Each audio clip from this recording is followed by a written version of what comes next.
Pour que nous puissions continuer à offrir ça à nos concitoyens, nous devons avancer sur la sécurité et défense au niveau de l'Europe. Dans les prochaines 10 années, nous devons revenir à nos bases et à nos valeurs.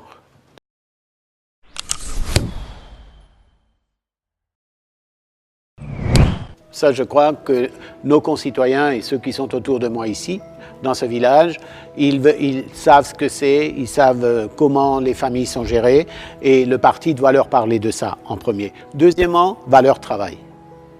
Ça aussi, au niveau de la valeur travail. Troisièmement, au niveau de la gestion d'une petite entreprise ou de la gestion de la famille. Ça fait partie aussi que nous ne pouvons pas faire de dettes comme nous l'avons fait les 20 dernières années et laisser les dettes à ceux qui nous suivent.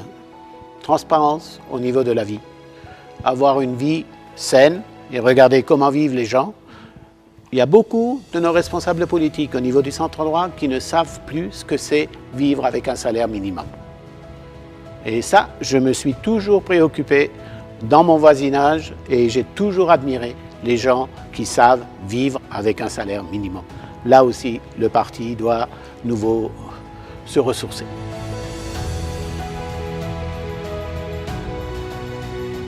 Il faut quand même cultiver la mémoire et ce qui s'était passé.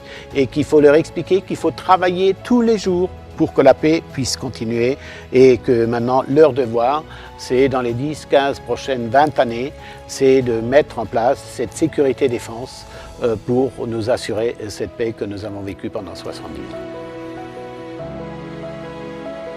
Oui, nous faisons avancer l'Europe et j'ai beaucoup travaillé sur par exemple les Balkans.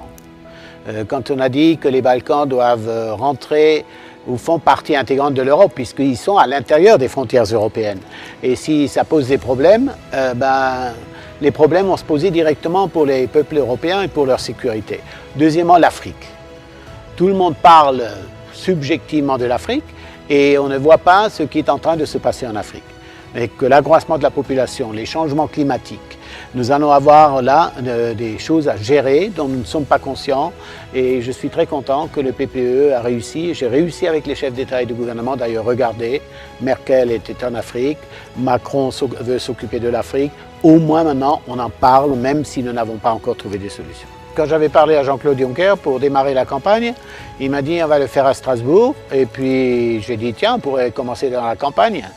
Et il m'a dit, mais pourquoi pas sur ton exploitation, sur un tracteur? Et je dis, ok, pas de souci. Et donc, on a commencé la campagne ici, sur l'exploitation. Donc, vous voyez, c'est un bon présage. Qu'il est important, au niveau du Spitzenkandidat, de connaître l'homme qui va présider au niveau des destinées de l'Europe.